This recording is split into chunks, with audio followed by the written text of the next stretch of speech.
Hermanos, buenas tardes. Buenas tardes a todos. Estamos iniciando nuestra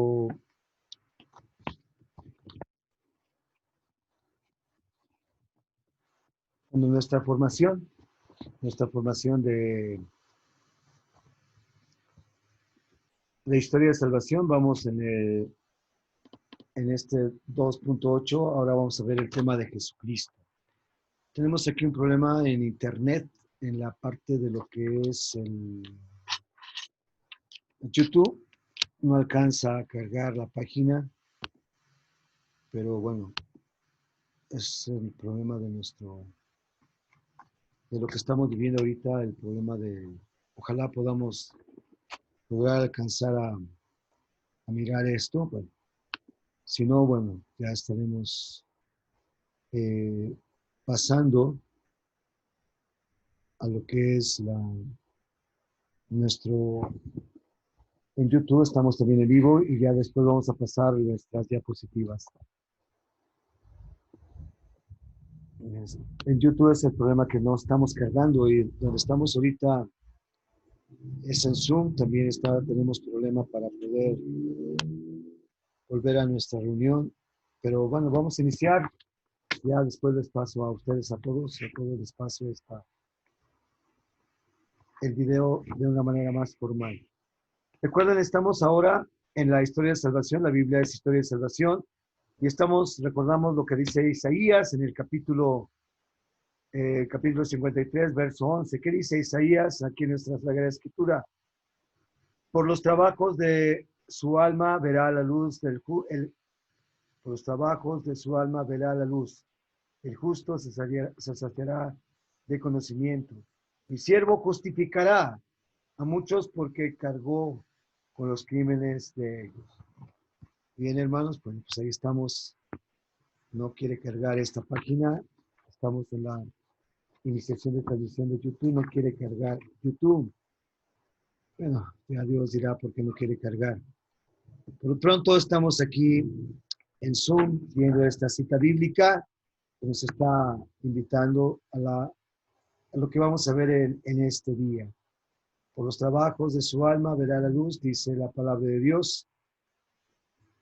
El verso 11, 53, Isaías, el justo se saciará de conocimiento. Mi siervo justificará a muchos porque cargó, con los crímenes de ellos. Bien, hermanos, estamos en la undécima sesión de nuestro curso de Historia de la Salvación.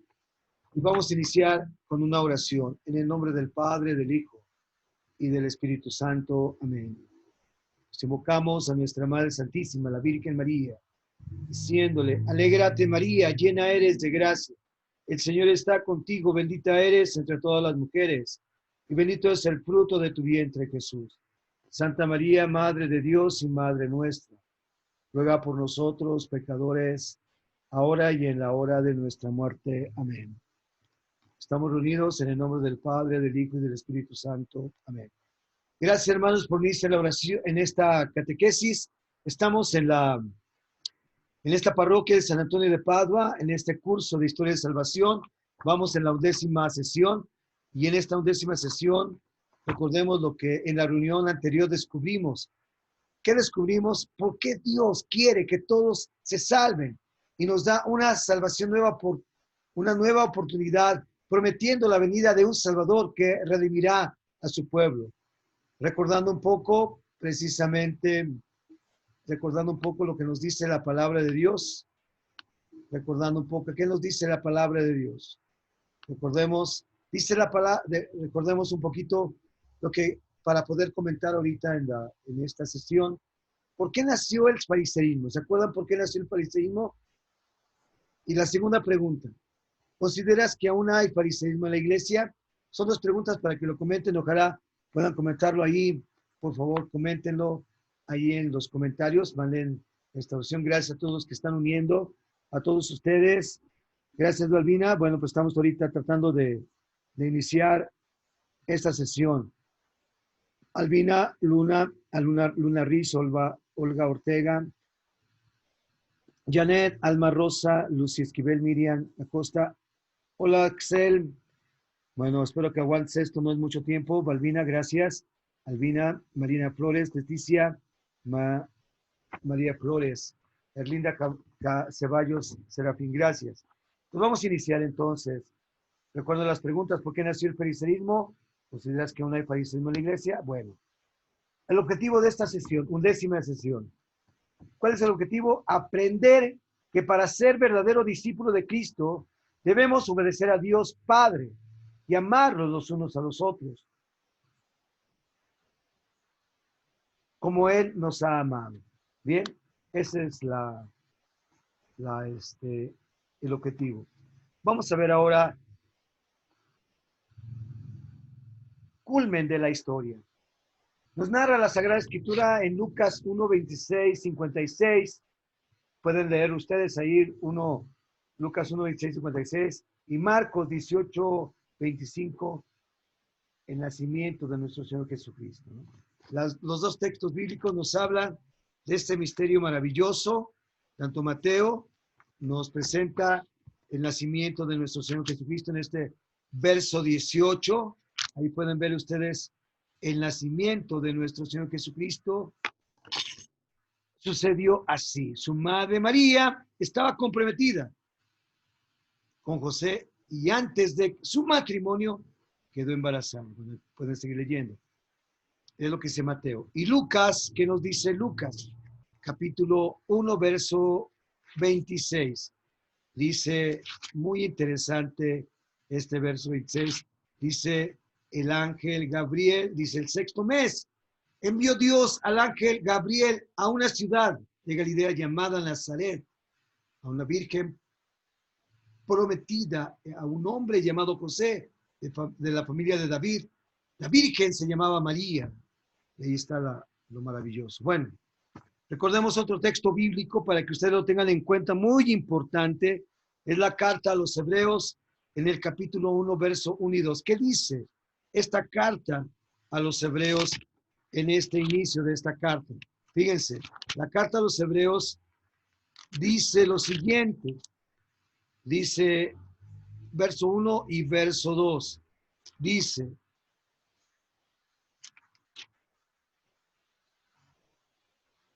perdón, me salté unos capítulos de esta carta a los Hebreos y dice así la carta a los Hebreos. Disculpen esto de hacerlo en vivo. Bueno, en el pasado muchas veces y de muchas formas habló Dios a nuestros padres por medio de los profetas. En esta etapa final nos ha hablado por medio de su Hijo, a quien nombró heredero de todo y por quien creó el universo. Bueno, Jesús, el Hijo de Dios, nació de la Virgen María por obra del Espíritu Santo, que es el medio privilegiado del que Dios se sirve para que su Hijo tome la naturaleza humana, descienda de David, acepte ser la madre de Jesús por obra del Espíritu Santo. Nos dice el verso 35 de este capítulo 1 de San Lucas, que nos narra de esta manera San Lucas precisamente este texto, ¿no? Nació de la Virgen, que es el medio privilegiado del que por obra del Espíritu Santo y es desposada con José, que igual pertenecía al linaje de David, sin preocuparse por los riesgos. Ahí tenemos el Evangelio de Mateo, es muy fuerte, muy interesante ver este texto. Y María nos trajo a Jesús por primera vez y la iglesia a lo largo de la historia tiene que hacerlo presente en todas las naciones del mundo, porque Él es el cumplimiento de todas las promesas. Y además, hermanos, la epifanía, la manifestación del amor de Dios al pecador. Él es Dios y verdadero hombre que aprendió sufriendo a obedecer al Padre, que confió en Dios hasta la muerte y que resucitó de entre los muertos. Cristo es el don de Dios Padre. Cristo es el don de Dios Padre. Y no hay proporción entre el delito y el don. No hay proporción entre el delito y el don. Dice Romanos capítulo 5, verso 15, y en la segunda parte de este verso 15 dice, si por el delito de uno solo murieron todos, con mayor razón la gracia de Dios y el don otorgado en virtud de un hombre, Jesucristo, se ha desbordado sobre todos. Se han desbordado sobre todos el don y la gracia de Dios. Por lo tanto, Jesucristo es nuestra salvación y marca el momento culmen de la historia de la salvación de Dios con el hombre. Por eso también, si nosotros leemos, por ejemplo, el Evangelio de San Marcos, en el capítulo 1, vamos a encontrar esa revelación maravillosa. ¿Qué nos presenta el Evangelio de San Marcos? Después del bautismo de Jesús, fíjense bien, después de ahí, ¿cuáles son las primeras palabras que Jesús hace? Precisamente en el capítulo 1, verso 14, cuando arrestaron a Juan el Bautista, Jesús se dirigió a Galilea a proclamar la buena noticia de Dios y decía, se ha cumplido el tiempo, está cerca el reino de Dios, arrepiéntanse y crean en la buena noticia. Pues hermanos, ahí estamos en este texto maravilloso. ¿Qué nos narra San Lucas en el capítulo 2, precisamente en este verso del 1 al 52? Jesús nace en Belén. ¿Dónde nació Jesús? En Belén de Judá. Y así lo dice precisamente San Lucas, nacimiento de Jesús. Nos narra todo este hecho. Por el censo nace en un establo, no habiendo lugar en la posada, dice el verso 7. Según la ley de Moisés, Jesús también nos dice más adelante, es circuncidado y es presentado en el templo para ser rescatado como hijo primogénito.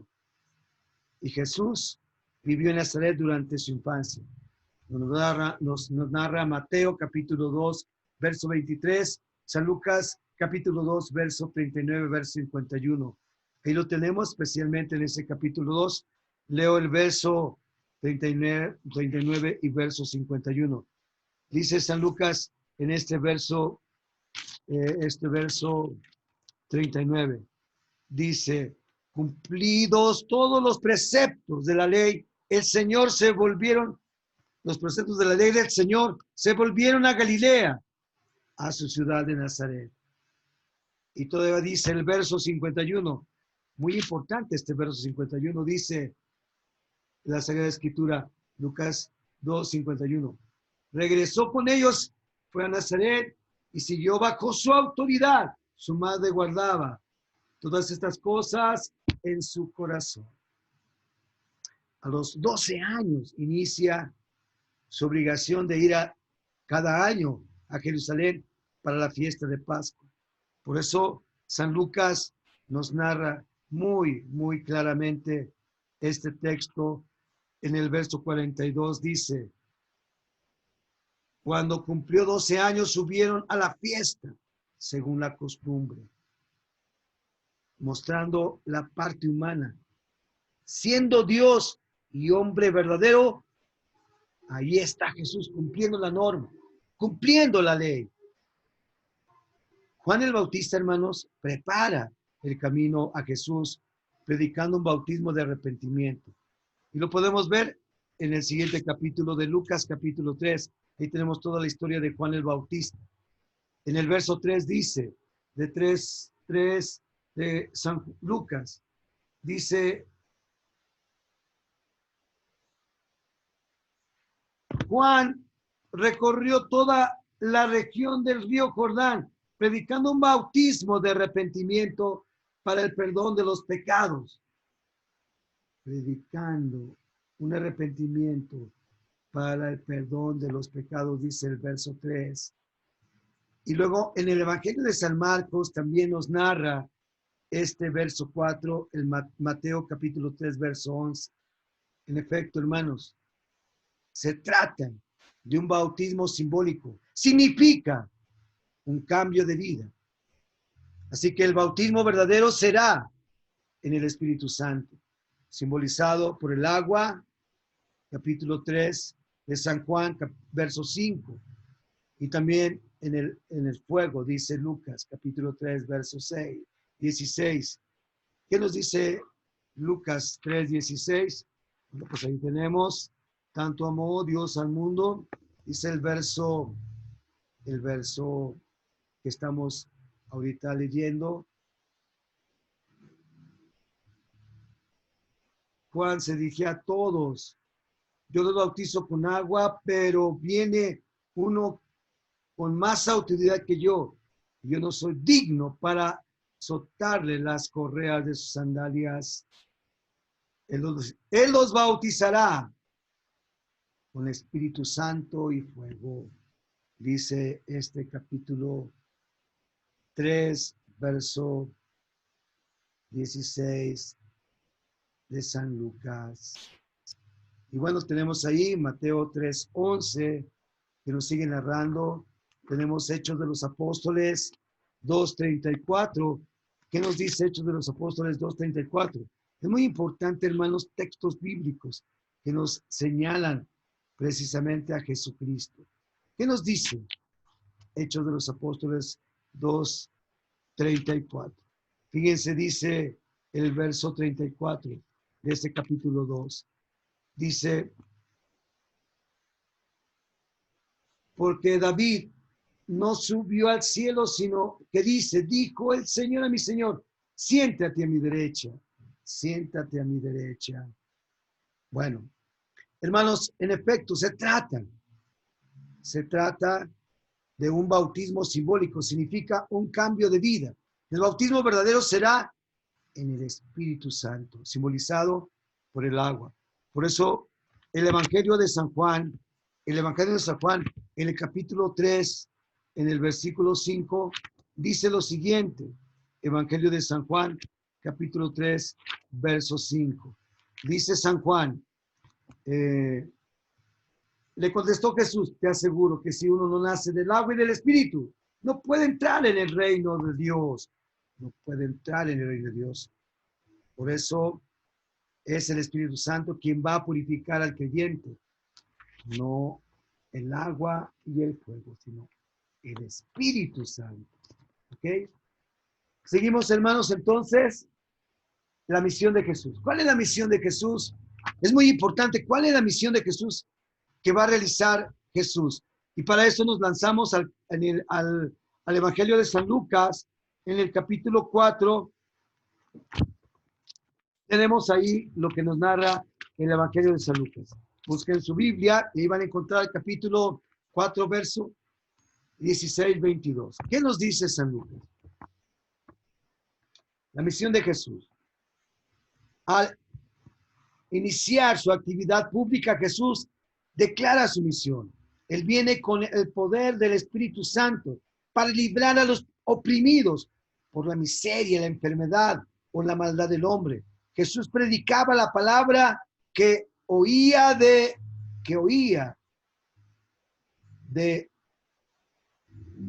su Padre, que es la misma que a través de su historia Israel había recibido de parte de Dios. Es muy importante, hermanos, aquí la experiencia de Jesús. ¿Cómo nos va transmitiendo la experiencia de Dios? Por eso dice Jesús muchas veces en el Evangelio de San Juan: si conocieran al Padre. Y lo dice muchas veces, pueden leer el Evangelio de San Juan. Bueno, entonces ahí está. Entonces, la misma, Jesús predicaba la palabra que oía de su Padre, que es la misma que a través de su historia Israel había recibido del Padre Dios, la misma por la cual Dios se hace presente en nuestra vida personal a cada día. Por ejemplo, Jesús declara a Dios como el único necesario, invitando al desprendimiento de todos los bienes. Invita a la oración, invita al ayuno y a buscar el reino de Dios. y su justicia, y todo lo demás vendrá por añadidura. Muchas veces se enfrenta a grupos de fariseos echándoles en cara que su corazón estaba lejos de Dios, aunque dieran imagen de lo contrario. Y recordemos esto, y recordemos que esto es exactamente lo mismo que llevó a Israel al exilio, su soberbia, ¿no?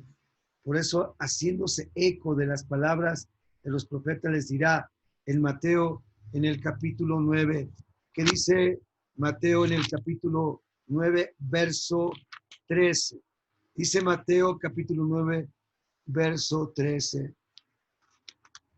Escuchen, dice Mateo 9:13. Vayan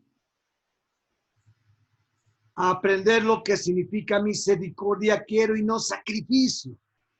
No vine a llamar a los justos, sino a los pecadores. Muy bien. Vamos ahora. ¿Quién ganó al final de todo esto? Ganó el amor. Por eso, hermanos, Jesús nos enseña claramente cuál es la voluntad de su Padre y la cual es su propia vida. Él dirá en Mateo 5, versículo 43 al 44. ¿Qué dice Mateo capítulo 5, verso 43, verso 44? Dice el Evangelio de San Mateo. Dice, hermanos, así. Ustedes han oído que se dijo, amarás a tu prójimo.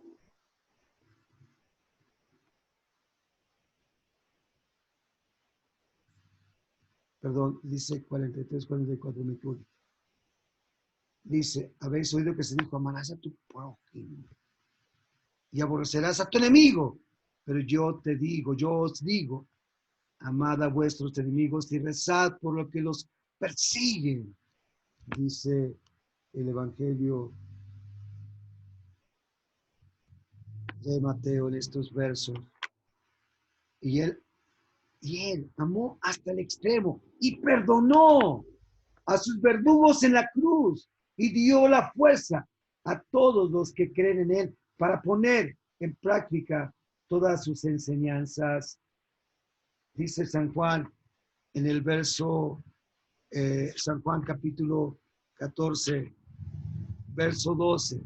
Dice San Juan, hermanos, en el capítulo 14. Dice,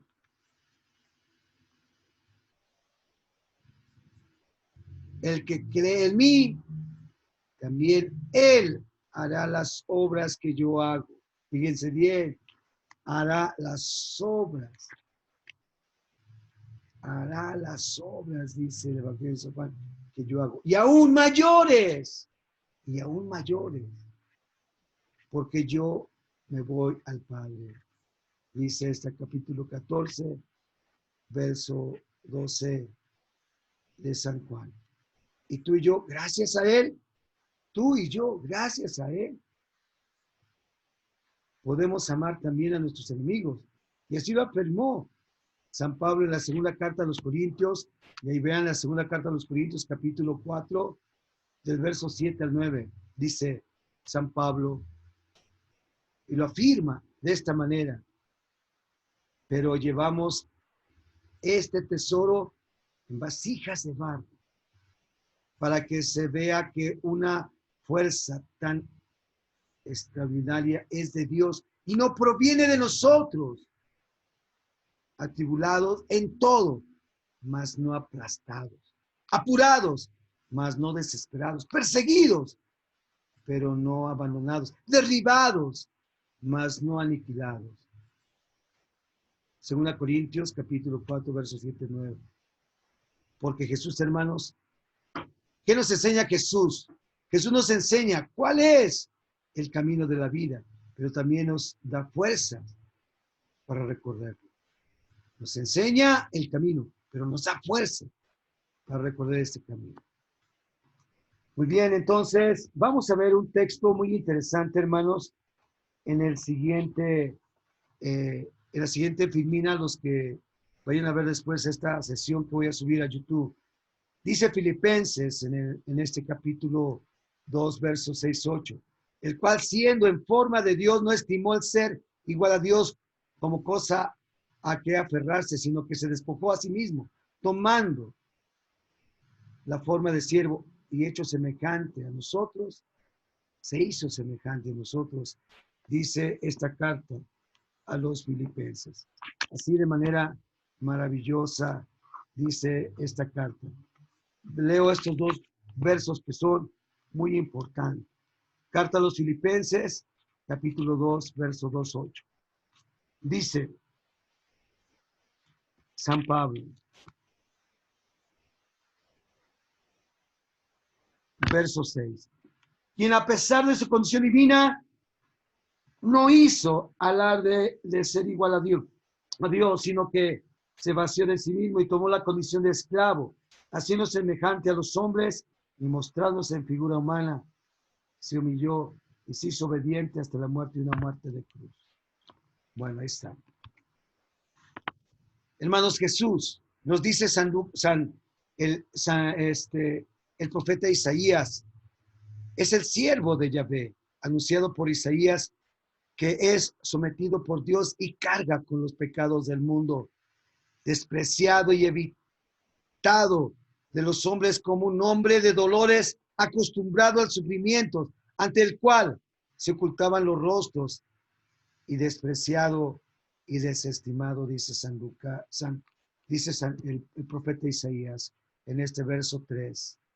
Así llegó a ser en su pasión cuando todos lo abandonaron. Ese siervo de dolores, acostumbrado a sufrimientos. Jesús acepta y desea incondicionalmente la voluntad de su Padre. Además, por amor, consuma la redención en la cruz, cargando con nuestros pecados. Cristo no se escandaliza de la cruz, de la injusticia, del sufrimiento, como lo hacen en un primer momento sus discípulos. Y lo hacen, y lo hacemos también tú y yo, hermanos. Jesús, en cambio, la acepta dócilmente, maltratado voluntariamente, se humilla y no abría la boca, como cordero llevado al matadero, como oveja ante el esquiador, enmudecía y no abría la boca, dice el cántico del profeta Isaías, capítulo 53, verso 7. Maltratado voluntariamente, se humillaba y no abría la boca. Hermanos, Dios Padre, resucitándolo de la muerte, acreditó el camino del siervo y abrió las puertas del abismo. De esta forma la muerte fue vencida. La muerte, tu muerte, mi muerte. Bien, hermanos, ahí está la palabra de Dios que nos está enseñando esta palabra.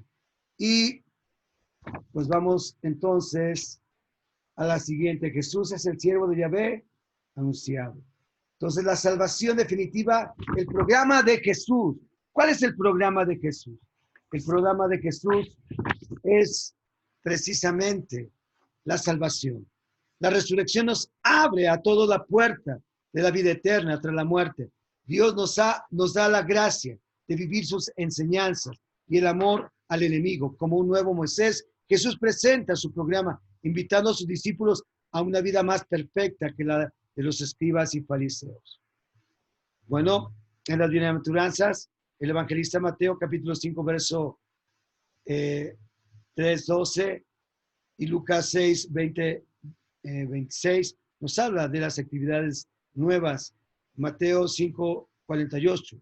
Los cristianos anuncian que el verdadero camino de la salvación del hombre pasa por la obediencia a Dios y por la cruz. Pues el mensaje de la cruz es necedad para los que se pierden, pero para los que se salvan, para nosotros es fuerza de Dios, dice 1 Corintios 1:8. Porque para los cristianos la cruz es gloriosa, está llena de esperanza, es gloriosa y está llena de esperanza. Así que, hermanos, el amor será la señal que distinguirá el verdadero discípulo de Cristo. Un amor sin fronteras, como el amor del Padre Celestial que marca la lluvia a los buenos y a los malos, o el amor del buen samaritano que nos narra el Evangelio de San Lucas capítulo 10, verso 30-37. En Jesús Dios se manifiesta plenamente como es amor. Por eso nos dice Marcos 16, 15, 16. Y les dijo, id al mundo entero y proclamad el evangelio a toda la creación. El que crea y se bautice se salvará. El que no crea será condenado. Marcos 16, 15, 16. De esta forma, la historia de salvación, hermanos, se abre a todos los hombres y puede llegar hoy a nosotros. Gracias que Jesús obedeció, sufrió, murió y resucitó. Hoy tú puedes escuchar esta buena noticia. Dios te ama. Dios te ama. Dios que te ve esclavo y sufriendo por el pecado te ama y te abre un camino de salvación.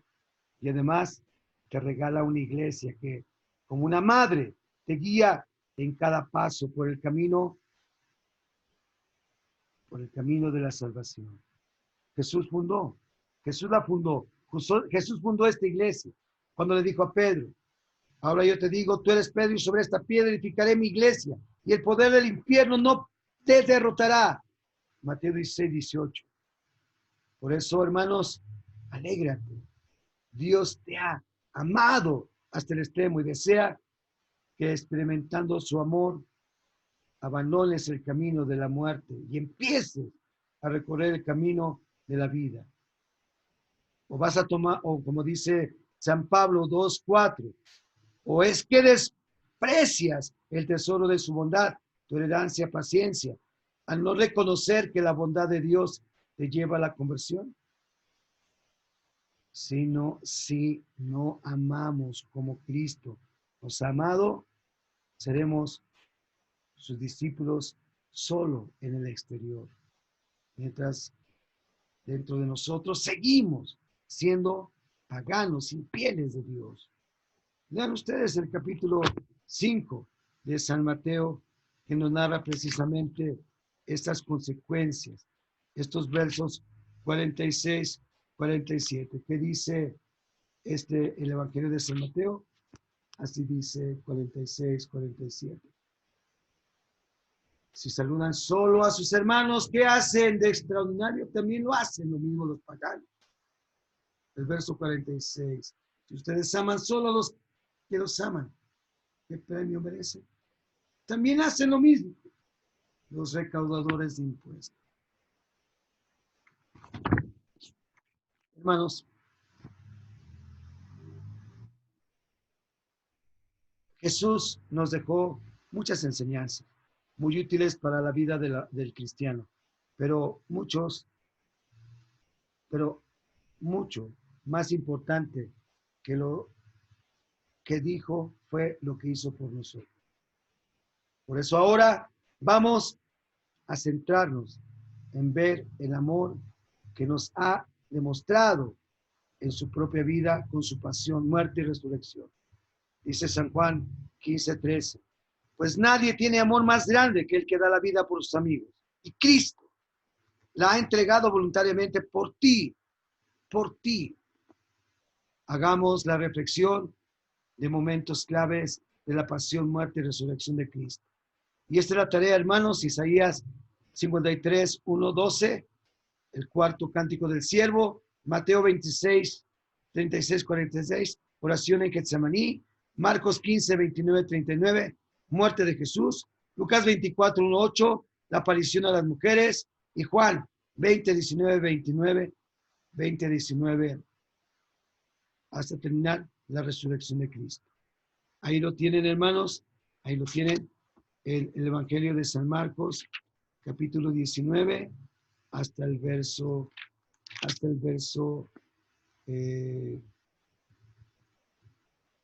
la resurrección de Jesús, al verso 14. ¿Vale? Ahí está. Pues, hermanos, estos acontecimientos son el centro de nuestra fe católica. Isaías, cuarto cántico del siervo, Mateo 26, 36, 46, Marcos 15, 29, 39, Lucas 24, 1, 8 y Juan 20, 19, 26, la resurrección de Cristo. Bien, hermanos, pues vamos a revisar ahora un poco las respuestas que hicimos a la pregunta que hicimos al iniciar esta. ¿Qué nos respondieron? Bueno, ¿por qué nació el fariseísmo? Los israelitas tomaron conciencia de que el exilio a Babilonia fue causa de la desobediencia a la ley de Dios proclamada por Moisés y los profetas. Por esto se llega a la exageración. En lugar de fijarse en lo más importante, se hace hincapié en las interpretaciones, los detalles y el culto exterior. Así surge el fariseísmo. Es la reacción natural a la falta de compromiso que causó el destierro en Babilonia. Se piensa que con cumplir estrictamente la ley de Moisés, Dios se apiadará de su pueblo y enviará al Mesías. Es lo que nos decía el padre Antonio ayer en el mandamiento tercero, ¿no? En el mandamiento 1, no tendrás otro Dios, no tendrás otro Dios más que mí, no. Y el tercero, santificar los días festivos. Son los primeros 3 mandamientos y desobedecemos a Dios. Bueno, tarea muy importante de esta es, ¿consideras que aún hay fariseísmo en la iglesia? ¿Qué respondes a eso? ¿Consideras que aún hay fariseísmo en la iglesia? Bueno, yo te invito a que contestes, hermanos, en esta. Y tarea, preguntas. ¿Por qué la Virgen María nos da ejemplo de obediencia y humildad? Segunda, ¿quién y cómo prepara el camino de Jesús? ¿Quién y cómo prepara el camino de Jesús? Tercera, ¿quién nos enseña a Jesús? Cuarta, ¿qué nos abre? ¿Qué nos abre la resurrección de Jesús? ¿Qué nos abre la resurrección de Jesús? Quinta, ¿cuál será la señal del verdadero cristiano y por qué? Sexta, ¿cuál es el programa que nos presenta Jesús? Y la última, séptima, después de oír todo esto, ¿te sientes amado por Dios? Recuerda enviar tus respuestas por WhatsApp al teléfono 56 20 58 15 59 o al correo balbi-3310@hotmail.com. Pues damos gracias a Dios por guiar mis pasos y no abandonarme nunca. El Señor esté con ustedes y con tu espíritu. La bendición de Dios Todopoderoso, Padre, Hijo y Espíritu Santo, los cuide y acompañe siempre. Amén. Gracias, hermanos. Dios me los bendiga. Buenas noches.